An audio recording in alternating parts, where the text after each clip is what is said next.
ఈరోజు తెలుగు సంవత్సరాది వైశాఖ శుద్ధ సప్తమి.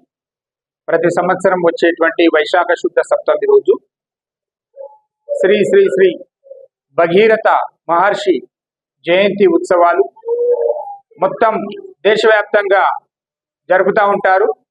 ఏదైతే ఈరోజు ఈ ప్రత్యేకత ఈ సమాజానికి తెలిపాల్సినటువంటి అవసరం ఉంది. ఈ భూమండలం మీద ప్రతి జీవికి సర్వజీవకోటికి ప్రాణాధారమైనటువంటి గంగా నీటిని మరి దివి నుంచి భూమికి తీసుకొచ్చినటువంటి చరిత్ర భగీరథుంది.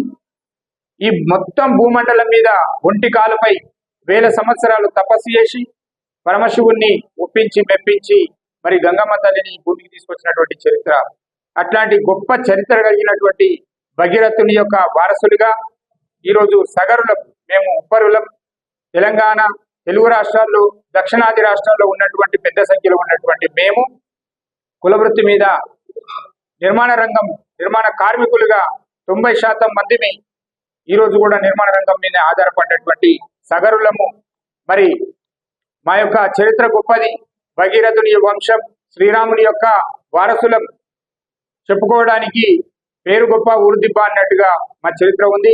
పక్కన ఉన్నటువంటి కర్ణాటకలో BCAలో ఉన్నాం, వాళ్ళకు రిజర్వేషన్లు వస్తూ ఉన్నాయి, వాళ్ళ జీవితాలు బాగుపడతా ఉన్నాయి. మా బంధువులే పక్కన ఉన్నటువంటి మహారాష్ట్రలో ట్రైబల్స్ లో ఉన్నారు, ఇంకో పక్కన ఉన్నటువంటి ఒరిస్సాలో STలో ఉన్నాం. మరి తెలుగు రాష్ట్రాల్లో ఉన్నటువంటి సగరులను మాత్రము ఈ ప్రభుత్వాలు పాలకులు BCDలోనే కొనసాగిస్తా ఉన్నారు.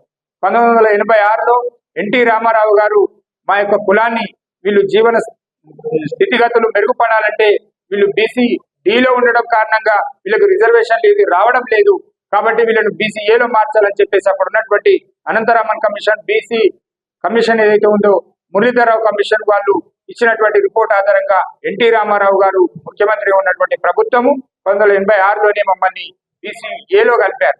కానీ కొన్ని కారణాల చేత మళ్ళీ కోర్టు ఆర్డర్ తెచ్చి కొంతమంది దాన్ని అడ్డుకునే ప్రయత్నం చేసేది. చివరిగా మమ్మల్ని ఆ విధంగానే కొనసాగించడం ద్వారా మేము విద్యకు, ఏదైతే ఉపాధి కలిగినటువంటి ఉద్యోగాలకు మేము దూరం అవుతా ఉన్నాము. మా పిల్లల భవిష్యత్తు మరి విద్యతో ముడిపడి ఉంది. చదువుకోవడానికి ఒక రిజర్వేషన్లకు వెళ్తే మా పిల్లలకు ఒక ఇంజనీర్ కాలేకపోతున్నాడు, ఒక డాక్టర్ కాలేకపోతున్నాడు, ఒక IAS కాలేకపోతున్నాడు, ఒక IPS కాలేకపోతున్నాడు. భవిష్యత్తు తరాలను దృష్టిలో పెట్టుకొని మా యొక్క ఆర్థిక జీవన స్థితిగతులను పరిగణలోకి తీసుకొని ఈ ప్రభుత్వాలు వెంటనే మమ్మల్ని తెలంగాణ రాష్ట్రంలో BCD నుంచి BCAలోకి మార్చాలని చెప్పేసి మేము ఈ సందర్భంగా భగీరథుని యొక్క జయంతి సందర్భంగా ఈ రాష్ట్ర ప్రభుత్వాన్ని డిమాండ్ చేస్తా ఉన్నాం. భవిష్యత్తులో మా యొక్క ప్రధానమైనటువంటి డిమాండ్లను నెరవేర్చని క్రమంలో రాష్ట్ర వ్యాప్తంగా ఆందోళన దిగడానికి వెనుకాడమనే విషయాన్ని కూడా మేము తెలియజేస్తూ వచ్చే భవిష్యత్తులో ఏ ప్రభుత్వమైనా సరే మా యొక్క న్యాయమైన డిమాండ్లను నెరవేరుస్తుందనే విశ్వాసంతో మేము ఈరోజు మా యొక్క కార్యక్రమాలను ముందుకు కొనసాగిస్తా ఉన్నాం. కానీ ఏదైతే భగీరథుని వంశస్థులుగా, శ్రీరాముని వారసులుగా మాకున్న సహనాన్ని పరీక్షించొద్దనే విషయాన్ని కూడా తెలియజేస్తూ మరి ఈరోజు మొత్తం కూడా భగీరథుడు ఒక సగరులకే కాదు సర్వజీవులకు ప్రాణాధారమైనటువంటి నీటి తెచ్చిన వ్యక్తిగా భగీరథుని యొక్క జన్మదినం సందర్భంగా యావత్ మంది సమాజానికి మొత్తం కూడా ఈరోజు శుభాకాంక్షలు తెలియజేస్తా ఉన్నాను. Thank you.